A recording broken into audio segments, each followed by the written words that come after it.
Bonjour à tous, je me présente, je m'appelle Marion Biasotto, je suis fondatrice de l'entreprise Sauvage Essence et à l'origine du projet Les Truffes de la biodiversité. Mais alors, qu'est-ce que les truffes de la biodiversité? Eh bien, c'est une alliance entre mes différentes casquettes, entre mon ancienne casquette en tant que naturaliste, en tant qu'ancienne professionnelle dans la conservation des espèces et des territoires naturels, ainsi que ma casquette actuelle de consultante en comportement canin et spécialiste de la gestion de la prédation chez les animaux domestiques. Ce projet, il a pour vocation, il a vraiment pour objectif principal de reconnecter nos sociétés humaines, les influences que nous avons sur nos animaux compagnons, ces petits prédateurs domestiques que nous aimons tant, et leur influence eux-mêmes sur le reste de l'environnement, de la vie sauvage, car nous sommes tous citoyens du monde et ce projet il a vraiment pour vocation de retrouver un équilibre, de reconnecter ces trois dimensions afin de pouvoir cohabiter tous sereinement. Faisant partie du lot des 2 premières françaises à être certifiées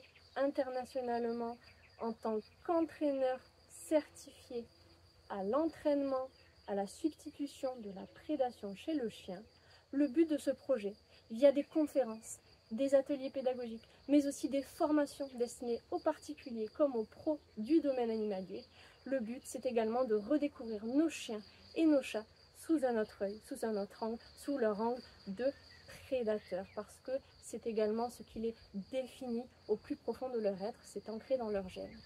Vous verrez, tout au long de ce projet, tout au long de ces conférences et de ces formations, j'y mets tout mon cœur et j'espère que ça vous plaira, que la prédation, ce n'est pas un sujet si facile que ça, il est plutôt très complexe et aussi très enrichissant, c'est pas moi qui vais dire le contraire. Et saviez-vous que prédation est aussi en corrélation avec protection de ressources, mais aussi relations multi-espèces dans le foyer, ou relations entre mêmes chiens dans le foyer? Il y a également des relations entre douleur chronique et prédation, ce qui veut dire que la prédation va pouvoir influer et impacter notre relation au quotidien avec nos chiens et nos chats. Prendre en compte la thématique de la prédation, c'est ainsi améliorer, harmoniser notre approche au monde qui nous entoure et au sein de notre quotidien. C'est également pouvoir trouver des nouvelles pistes de travail dans certaines de problématiques ou challenges que vous pouvez rencontrer au quotidien avec vos poilus domestiques. Ce projet, donc, ces conférences et ces ateliers, ainsi que les formations à venir, elles feront aussi intervenir tout plein d'intervenants extérieurs spécialistes de leur domaine d'expertise concernant les animaux domestiques, la biodiversité et la thématique de la prédation. Ce qu'il faut savoir, c'est que ce projet, c'est vraiment un projet, il est en partenariat avec différentes structures en lien avec la cause animale et environnementale. Ça peut être des associations de protection de la nature, des centres de soins de faune sauvage notamment, ainsi que des réserves naturelles. Comment on peut mettre ça en partenariat? Eh bien en mettant en place des animations, la création d'outils pédagogiques. Je vous prépare plein de surprises pour les mois à venir, j'espère vraiment que ça vous plaira.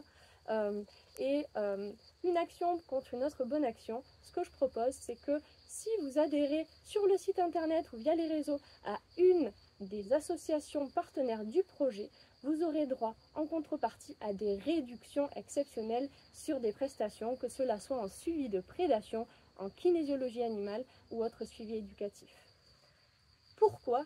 Eh bien parce qu'il faut savoir, ça c'est une chose que vous le rappelleront les intervenants lors de la formation à venir, adhérer à une association, ce n'est pas simplement faire un don d'argent, c'est vraiment offrir du pouvoir d'action, notamment en ce qui concerne les demandes de subventions pour la création de centres de soins, pour la création d'enclos pour pouvoir accueillir par exemple des animaux de saisie issus de trafic illégal. Il y a plein de demandes. Le problème, c'est qu'il y a certaines assos qui n'ont pas encore les financements nécessaires pour être en règle et aux normes pour pouvoir accueillir ces animaux-là. Donc le but, c'est vraiment de permettre à ces associations, à ces personnes qui sont sur le terrain tous les jours au quotidien, d'œuvrer concrètement et de leur permettre d'agir pour la faune sauvage en détresse et dans le besoin.